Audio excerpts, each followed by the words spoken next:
अच्छा, जिस तरह से अयोध्या में घटना घटी है उसको लेकर बुलडोजर की कार्रवाई की जा रही है, किस तरह से देख रहे हैं आप समाजवादी पार्टी?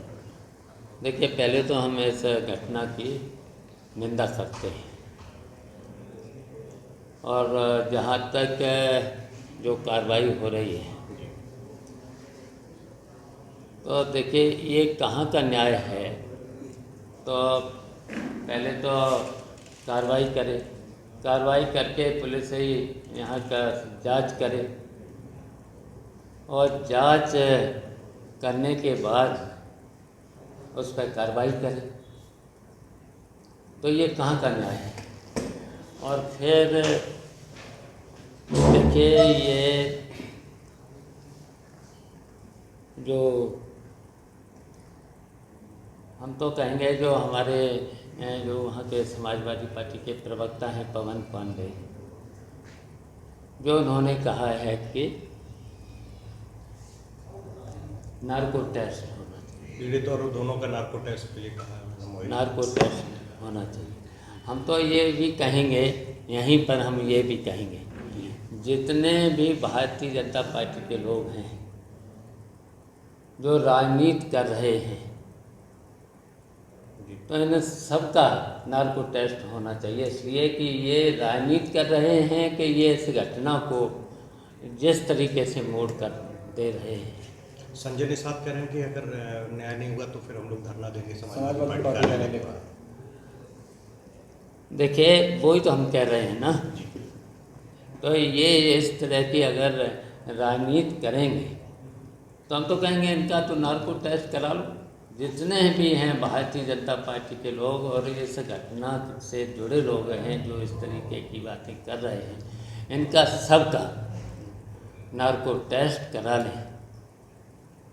मैं तो जो उसने कहा है पवन पांडे ने, मैं तो उसका समर्थन करता हूँ, उनका भी कराएं नार्को टेस्ट। और जितने भी भारतीय जनता पार्टी के लोग इस घटना को राजनीति का तूल दे रहे हैं, इनका सबका भी नार्को टेस्ट करा लिया जाए। क्या आप कहते हैं कि पीड़िता और मोहित के साथ साथ सबका भाजपा वालों का? नहीं, देखिए पीड़िता का इनका भी करा लेना, इसका समर्थन करता हूँ मैं। पवन पांडे ने कहा है जो नार्को टेस्ट करा लें। और जो इस घटना में राजनीति कर रहे हैं भारतीय जनता पार्टी के और जो इस घटना में शामिल हो रहे हैं, इनका सबका नार्को टेस्ट कर लिया जाए, इसलिए कि ये सब के सब राजनीति कर रहे हैं। संजय निषाद क्या लगता है कि मान लीजिए अगर मैंने जो कहा है कि यही कार्रवाई करें, यही फिर उसमें दंड दें, तो इस पर अगर इस तरीके से ये कर रहे हैं तो राजनीति जो इस घटना में भी राजनीति कर रहे हैं, और तो केवल राजनीति इसलिए भी कर रहे हैं कि वहाँ पर उपचुनाव है, बदनाम करने के लिए। केवल ये उस वहाँ पर जो उपचुनाव होने जा रहा है, विधानसभा का उपचुनाव अब हारे हैं, जो अयोध्या में हारे हैं, तो इनके मन में जो टीच है तो इसलिए ये सब कुछ कर रहे हैं। तो क्या इसका फायदा आप देखते हो चुनाव में बीजेपी लेना के लिए सब कर रही है? लेकिन ये तो इस तरह की घटनाएं और भी करा सकते हैं, जहाँ जहाँ चुनाव हैं इस तरह की घटना करा सकते हैं।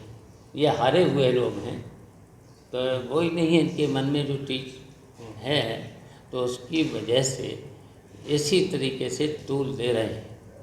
तो हम तो अपने समाजवादी पार्टी के लोगों से भी कहेंगे कि सावधान रहें, जहाँ जहाँ उपचुनाव हो रहे हैं वहाँ पर भी सावधान रहें।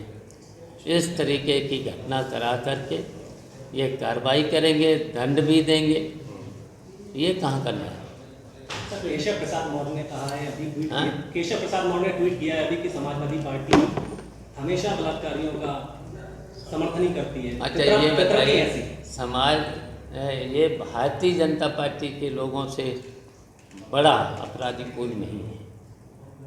ये तो कब्जा तो कर रहे हैं, इस तरह की घटनाएं तो कर रहे हैं। और जो देखिए लखनऊ में घटना हुई है तो सबके साथ क्यों नहीं कर रहे हैं? ये केवल 2 ही लोगों के पे कार्रवाई हो रही, सबके साथ होना चाहिए। मैं तो जो समाजवादी पार्टी ने श्वेत पत्र जारी किया है उसका समर्थन करता हूँ। उनका ये भी कहना है कि अगर यहीं कोई मुसलमान होता तो पूरी सब सैकड़ों परिवार खूंटा गाड़ देता उसको बचाने के लिए। देखिए, ये भारतीय जनता पार्टी के लोग हैं जो इस तरह के, क्या हम ये जो मुख्यमंत्री हैं क्या एक वर्ग के हैं मुख्यमंत्री हैं? एक वर्ग के मुख्यमंत्री हैं क्या? ये तो पूरे जनता के मुख्यमंत्री हैं जी। हैं? ऐसा इस तरीके का गलत बयानबाजी अगर कोई मुख्यमंत्री करे उसे तो पूरा न्याय देना चाहिए ना। ये तो एक वर्ग के मुख्यमंत्री नहीं हैं, तो क्यों नहीं श्वेत पत्र जारी करते? सबके साथ उस घटना में तो बहुत लोग थे, तो 2 ही पर कार्रवाई क्यों हो रही? सब पर हो कार्रवाई।